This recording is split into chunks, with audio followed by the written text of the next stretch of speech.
Bienvenue sur Cambium, le podcast de l'agroforesterie.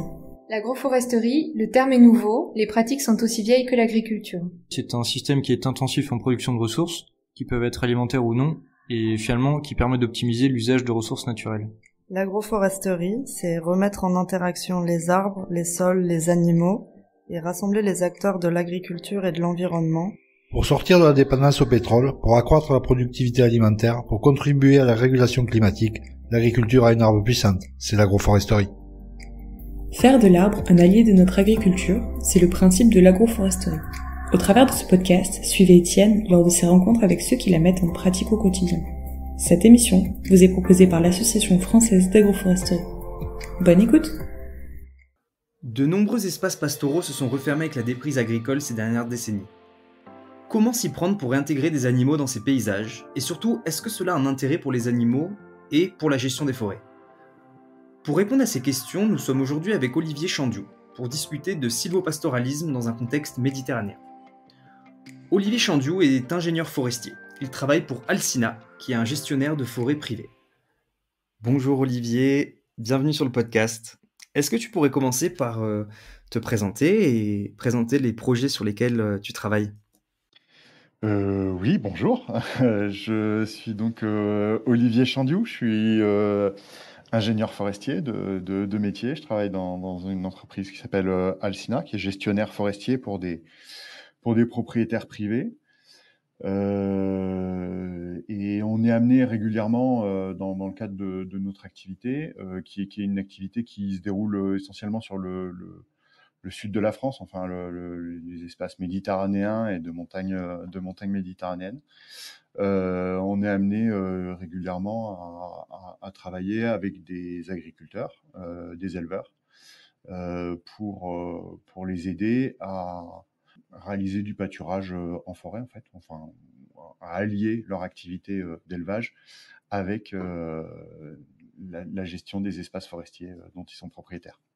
Et peut-être juste pour qu'on ait une idée un peu plus précise, est-ce que tu pourrais nous donner quelques exemples précis de projets sur lesquels tu travailles? Oui, on peut prendre comme exemple un lieu qui s'appelle l'ASL du Trébou, enfin la montagne du Trébou, qui est un regroupement de propriétaires, donc en association syndicale libre. Ça se situe sur la montagne de Lure, dans les Alpes de Haute-Provence. Et c'est un espace qui fait environ 2000 hectares, enfin 1500 hectares, qui est un espace qui s'est largement enfriché au cours du XXe siècle. C'était des espaces entièrement pastoraux au début du XXe siècle,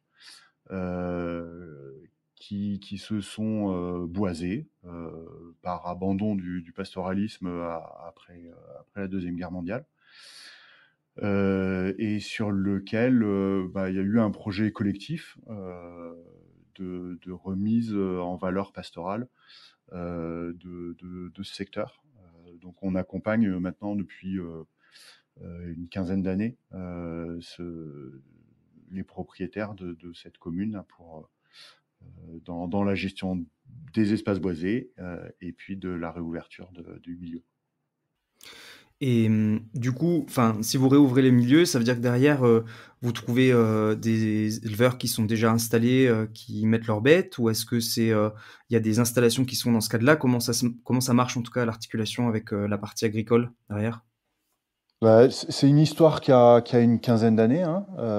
Il y a une quinzaine, avant qu'on rentre dans une gestion sylvopastorale de ce secteur, il y avait un élevage un peu, résiduel, avec un éleveur qui avait un accord avec un propriétaire, mais qui pâturait de manière un peu large. Et du coup, à partir de cette situation-là, il y a eu une organisation des propriétaires pour remettre en pâturage leurs espaces.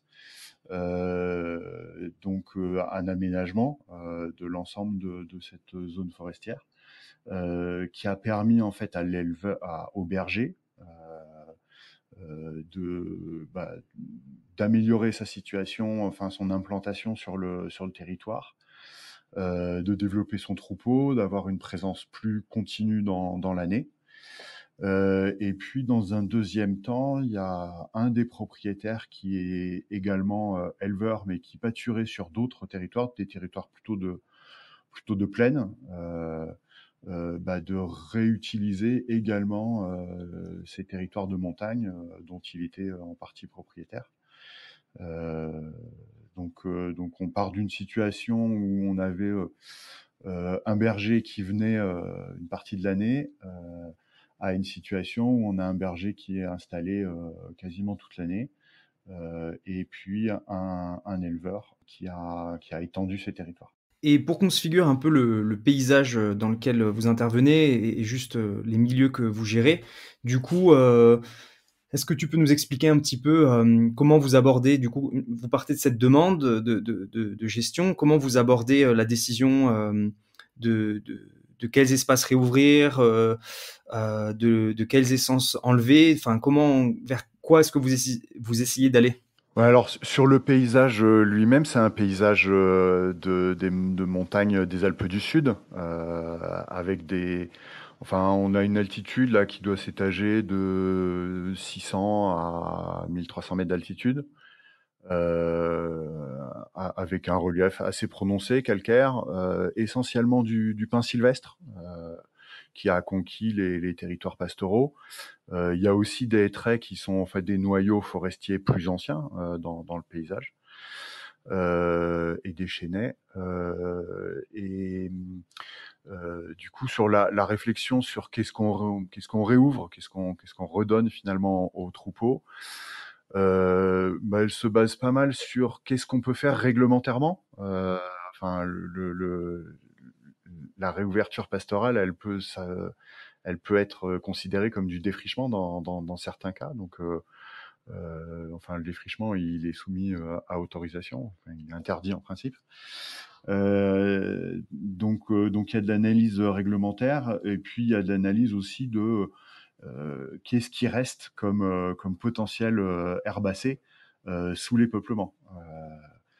Donc, est-ce que si on a des réouvertures dans les peuplements, est-ce qu'on va revenir à une production d'herbes qui va permettre d'intéresser les troupeaux? Et donc, ça dépend en fait un peu de l'âge des peuplements, de leur densité. Est-ce que les arbres se touchent, ont fermé les choses et du coup on fait disparaître la ressource herbacée, ou est-ce qu'il en reste encore un peu de ressources herbacées et on sait qu'en coupant une partie des arbres, on va permettre à l'herbe de revenir.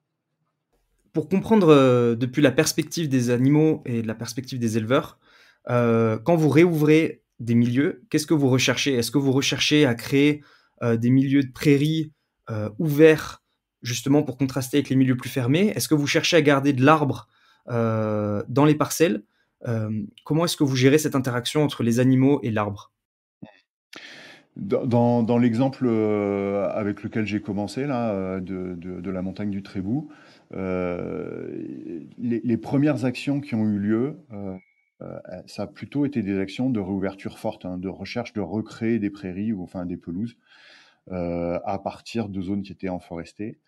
Depuis, on a un peu fait évoluer la vision des choses là, sur l'interaction entre l'élevage et la forêt, de manière à chercher à être plus dans une association d'une production d'herbes pour les troupeaux et d'une production de bois. Si on recrée des prairies à partir de milieux boisés, on perd l'intérêt d'avoir une forêt au départ. Et du coup, là, depuis quelques années, on essaye plutôt de développer des choses qui sont un peu équilibrées entre de la réouverture qui permet d'avoir de l'herbe et puis le maintien d'un couvert forestier qui va permettre de aussi produire du bois. Et puis également mieux assurer les intérêts qu'il y a à avoir de l'herbe sous un couvert boisé, quoi. Oui, j'allais dire, au-delà du fait d'associer, 2 types de production sur un même espace, est-ce que vous constatez que vous arrivez à, garder de l'herbe verte plus longtemps dans la saison, du fait qu'elle soit un peu abritée ou justement avoir des fenêtres un peu plus longues, de pâturage, grâce à l'association des 2? Ouais, c'est exactement, enfin, c'est ce qui est recherché dans ces systèmes sylvopastoraux, c'est le décalage de production, et notamment le fait finalement d'avoir de l'herbe un peu verte en période estivale. On est quand même, nous, dans un contexte méditerranéen. La période estivale, elle vient vite et elle est très sèche. Donc on a ce décalage-là avec de l'herbe qui va venir, qui va être plutôt en juin, juillet, quoi.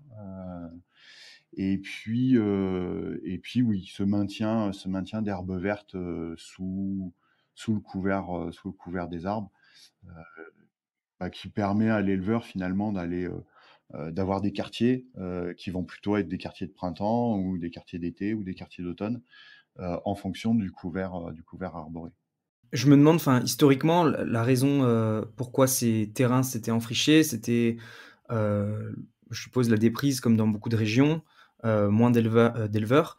Mais aujourd'hui, on voit que, enfin, le coût, de refaire basculer des espaces qui se sont refermés, vers des milieux, enfin, pastoraux est assez élevé. Donc là, comment vous arrivez à équilibrer, enfin, à financer cette transition quelque part, quoi? Ben, en fait, c'est pas des coûts tellement élevés. Ça peut être des coûts élevés si on recherche à créer des prairies. Par contre, quand on cherche simplement à créer des espaces forestiers dans lesquels le troupeau va trouver une ressource, c'est pas des coûts très élevés. Alors, ça fait des espaces qui vont moins nourrir les bêtes. On va pas avoir la même disponibilité en ressources que sur des prairies. Mais par contre, enfin, c'est des coûts qui sont quasiment nuls. Là, sur l'exemple de la montagne du Trébou, pour les bois, là, on a valorisé les coupes de bois, on valorise les coupes de bois en bois énergie, de la plaquette bois énergie, et donc on transforme l'ensemble des arbres en plaquettes. On parle de coupe en arbre entier. Donc les arbres sont broyés en entier pour produire de la plaquette forestière qui va faire de l'énergie. Et en fait, du coup, on sort l'arbre et ses branches en entier. Donc, en fait, une fois que l'opération est faite, enfin, on attend en 1 ou 2 ans, on a un couvert herbacé qui se reconstitue et voilà, il n'y a pas eu de coût en fait dans cette histoire. Et pour comprendre, enfin, puisque je me rends pas bien compte du contexte en général, l'alternative à ce type de gestion que tu viens de décrire, que vous mettez en place, c'est quoi d'habitude? Enfin, c'est-à-dire c'est de gérer juste, une exploitation forestière sans remettre d'animaux, ou à quoi ça va ressembler, ce qui se fait généralement dans votre région? Alors, ce qui se fait le plus communément dans la région, c'est de rien faire. C'est l'absence d'action et la fermeture progressive du couvert. Et puis une gestion finalement des forêts qui est assez faible, hein. La gestion forestière, c'est quelque chose qui en région méditerranéenne a une faible rentabilité. Donc la plupart du temps, les gens font pas grand-chose. Quand ils s'intéressent au couvert forestier, donc nous, quand on accompagne des propriétaires forestiers qui sont pas éleveurs par ailleurs, on va mettre en place des gestions qui servent à produire du bois. Et donc on va mener des éclaircies, enfin un prélèvement de un quart à un tiers des arbres de manière régulière pour améliorer progressivement la qualité des bois sur 80 à 100 ans, quoi. Donc du côté forestier, c'est ça qui se pratique. Alors on a évoqué les avantages, pour les animaux en termes de, production d'herbe. Bon, il y en a un qui est évident aussi, c'est en termes, d'ombrage et d'abri. Je me demandais si, le type de flore permet, aux animaux d'avoir aussi, une alimentation pendant l'été, de type plus arbustive. Est-ce qu'il y a un intérêt pour, les bergers, on va dire, d'avoir accès à ces milieux-là? Ou est-ce que de toute façon, c'est des animaux qui seraient en parcours de toute manière et donc en fait ça change pas grand-chose d'un point de vue alimentaire, pour les troupeaux? En l'exemple qu'on qu'on suit là depuis le début, c'est un exemple qui est en pâturage ovin, avec effectivement l'alternative pour l'éleveur à ce pâturage sous forêt. Là, c'est plutôt du pâturage en parcours, dans lequel effectivement les animaux auraient aussi accès à de la strate arbustive, enfin à des arbustes qui peuvent avoir un intérêt pour eux. J'ai plutôt des témoignages d'intérêt au sens nutritif ou santé des animaux en pâturage bovin sous forêt, où effectivement, pour le coup, ça va permettre aux animaux d'accéder à des arbustes auxquels ils n'auraient pas accès autrement et dont ils font consommation. Enfin, on s'aperçoit là quand on met des vaches sous couvert forestier, qu'elles vont consommer des arbustes, voilà, qu'on n'aurait pas imaginé autrement. Donc elles y tirent un intérêt. Bah, ça nous fait une transition parfaite pour peut-être si tu as un exemple en bovin, tu peux nous le décrire un petit peu, qu'on comprenne de quoi il s'agit. Ouais, alors mes exemples en bovin là sont plus dans les Hautes-Alpes. Moi, je suis basé à Gap dans les Hautes-Alpes, et j'ai pas mal de voisins éleveurs bovins qui sont utilisateurs de pâturage sous couvert. Et un client là dans le sud des Hautes-Alpes, à Ventavon là, qui organise l'ensemble de son pâturage sur sa propriété en bovin. Donc il fait du bovin viande, du veau, et sur une quarantaine d'hectares en comptant les terres, arrive à assurer la vie de son troupeau là sur l'année. Donc avec la moitié en pelouse, en prairie près de Fauches, et puis l'autre moitié en forêt. Et du coup, en forêt, il fait plutôt les périodes estivales et puis aussi automnales, donc en profitant du décalage de production de l'herbe dans la zone forestière. Et pour le coup, dans la zone forestière, en conservant des couverts forestiers qui sont relativement importants, on est encore sous pin sylvestre, chêne pubescent. En fait, le pâturage bovin, là, dans ces situations, favorise un couvert herbacé qui est assez important, malgré le couvert forestier. Donc, bon, ça fait un système qui fonctionne plutôt pas mal, enfin, qui répond pas mal à ses besoins à lui, mais aussi qui permet de conserver un couvert forestier, une forêt qui fonctionne avec un couvert assez dense. Eux, leur motivation de remettre des animaux, elle se situe où? La motivation de remettre des animaux là sur la montagne de Trébou, c'est une motivation culturelle, je dirais d'abord. Les propriétaires, ils sont regroupés sur ce secteur, d'abord pour remettre en état des jasses. Donc, c'est des constructions traditionnelles en pierre sèche qui servaient à abriter les troupeaux sur les pâturages. Et du coup, ça a été une de leurs motivations prioritaires, de remettre en état ces constructions traditionnelles qui sont exceptionnelles. Et du coup, ça les faisait remettre les pieds dans ces territoires qui s'étaient complètement refermés.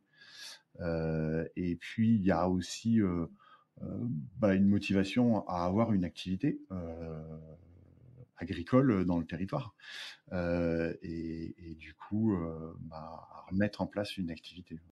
Et c'est une forêt qui, en parallèle, est aussi exploitée pour le bois? Exactement, ouais. C'est une forêt qui reste productive, qui malgré pas malgré, mais enfin en parallèle de l'usage pastoral, est productive de bois, donc de bois résineux qui va servir en bois d'industrie, éventuellement d'anti-sciage, et puis de bois de chauffage dans le chêne. Et du coup, sur ces deux exemples, on voit bien l'intérêt pour les animaux d'être intégrés à la forêt. Mais je me demande de l'autre côté, est-ce qu'il y a un intérêt aussi pour la forêt? Est-ce que c'est plutôt un compromis? Est-ce qu'au contraire, il y a même, des difficultés, que cela pose de réintégrer des animaux? Donc je peux imaginer en termes de régénération naturelle, par exemple, ou de dégâts aux arbres. Comment est-ce que vous gérez, ça du point de vue de la forêt, on va dire, plutôt? Pour la forêt, enfin, c'est plutôt, enfin, d'une manière générale, les forestiers. Je suis forestier, mais du coup, je vais quand même parler de ma caste. Euh, les forestiers voient ça plutôt comme une contrainte, le pâturage en forêt. Moi, j'ai plutôt tendance à le voir, du fait de mon expérience, comme un compromis. Euh, et un compromis voilà, entre l'élevage et la forêt, et c'est un compromis qui est tenable, qui est techniquement tenable, avec un certain nombre de précautions et d'attention, notamment d'attention de l'éleveur à la forêt. Euh, et puis des forestiers, quand ils font des interventions forestières, aux équipements de l'élevage, et puis à respecter les besoins du troupeau. Euh, mais oui, enfin, d'une manière générale, c'est plutôt un compromis. Et c'est un compromis qui est gérable sur la régénération. Enfin, la régénération, elle est nécessaire, hein, à la forêt. Euh, mais enfin, un troupeau bien conduit en forêt euh, peut tout à fait préserver la régénération. C'est des choses qui sont faisables, qui demandent un peu de technicité et puis d'attention. Et cette technicité, ça va être sur quoi? Ça va être de jouer sur le temps de présence des animaux et le chargement, ou ça va être d'exclure des parcelles pendant un certain nombre d'années de la rotation? Comment vous allez vous y prendre? Ouais, ça peut être les deux. Enfin, en forêt, il y a deux grands systèmes de gestion des forêts. Il y a un système qu'on appelle régulier, où on va avoir des arbres qui ont tous le même âge sur une même parcelle, et donc on va chercher à obtenir la régénération en quelques années. Dans cette situation-là, comme on a besoin, enfin on a un temps court pour obtenir la régénération, on n'a pas trop le droit à l'accident. Et du coup, là, l'action, ça va plutôt effectivement d'exclure le pâturage des parcelles qui sont en régénération. Et du coup, là, la technicité, c'est plutôt une technicité d'aménagement, de faire en sorte qu'il y ait des parcelles, qu'on régénère pas toutes les parcelles en même temps. Et que du coup, on exclut une partie des parcelles de la régénération, mais il faut, pendant que les autres sont ouvertes. Et puis, il y a le système de sylviculture qu'on dit irrégulière, là où on cherche à avoir des arbres de tous les âges sur une même parcelle. Donc, il y a plutôt le type de sylviculture qu'on pratique. Et là, la technicité, ça va effectivement de doser le chargement pour que le troupeau, le chargement et puis les périodes de pâturage, pour que le troupeau soit pas tenté d'aller consommer la régénération. Mais il y a des situations où ça peut même être une aide en fait d'avoir un troupeau. Je pense notamment au pâturage bovin, où le troupeau va piétiner un peu, va créer des zones où la terre devient accessible aux graines, et où du coup le troupeau va pouvoir éventuellement aider à la régénération. Pas une exclusion complète. Oui, je posais la question parce que je me souviens d'il y a quelques années où j'étais allé au Portugal, dans le Montado, où ils ont des systèmes matures, et en fait, eux, ils avaient une vraie problématique de régénération des jeunes arbres, parce que je suppose que la pression et le chargement est sans doute très important par rapport aux surfaces, et donc on voyait des très beaux arbres qui étaient vieux, mais en tout cas dans les parcelles où j'avais été, il y avait beaucoup moins de jeunes arbres, et on se demandait un peu comment la relève allait être assurée. Mais voilà, c'est intéressant ce que tu expliquais en termes de gestion par rapport à cette problématique-là. Il y a un élément qui vient à l'esprit aussi, c'est de l'intérêt de rouvrir des espaces dans la forêt, c'est la gestion du risque incendie. Est-ce que ça, c'est un aspect aussi qui entre en compte, et une motivation pour réouvrir des espaces forestiers? Ouais, c'est même la motivation principale, hein. J'ai répondu à ta question sur la régénération, mais la motivation la plus forte d'avoir des espaces pastoraux au sein des forêts, c'est effectivement la question de la gestion du risque d'incendie. Et donc voilà, c'est une des grandes c'est une des raisons pour laquelle on nous appelle régulièrement.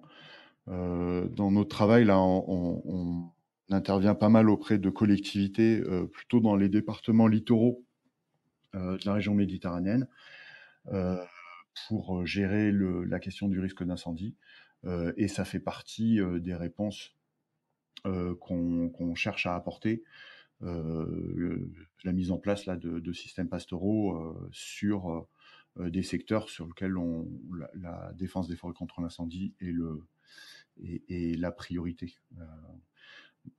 Là, la difficulté, va plutôt être pour le coup de trouver des éleveurs, parce qu'on est souvent dans des espaces plutôt urbains dans lequel il y a peu d'éleveurs. Maintenant, j'aimerais avoir un peu un retour d'expérience de ta part, vu que tu as travaillé sur différents projets, plutôt sur le côté, qu'est-ce qui est difficile à mettre en place, ou quels obstacles est-ce que vous rencontrez qui fait que ça peut être plus ou moins difficile de massifier ce type de gestion? Il peut y avoir des problématiques économiques. Tout à l'heure, on a abordé la problématique économique là, de la montagne du Trébou en disant que voilà, ça n'avait rien coûté. C'est pas simple de mettre en place des systèmes qui coûtent rien. Donc on avait une opportunité technique avec cette valorisation en bois énergie qui nous a permis d'aller là. Mais on n'arrive pas à le mettre en place de manière systématique. C'est pas toujours très simple. Et du coup, il peut y avoir effectivement, quand il y a besoin de faire du broyage de branches ou de végétation basse pour redonner un accès aux troupeaux, là pour le coup, c'est des choses qui commencent à coûter cher, qui coûtent cher par rapport à la rémunération d'un éleveur. Donc c'est un des principaux obstacles, cet obstacle économique. Il peut y avoir des obstacles réglementaires, parce que le code forestier est pas bien dosé pour les besoins du sylvopastoralisme, très, très honnêtement. Et puis, pour moi, un des obstacles, une des conditions fortes, c'est la capacité à échanger, à trouver un compromis entre les forestiers et les éleveurs. Donc ça demande en fait du dialogue qui n'est pas quelque chose qu'on sait tout bien faire les uns et les autres. Ni les forestiers, qui sont plutôt des ours au fond des bois, et pas toujours les éleveurs non plus.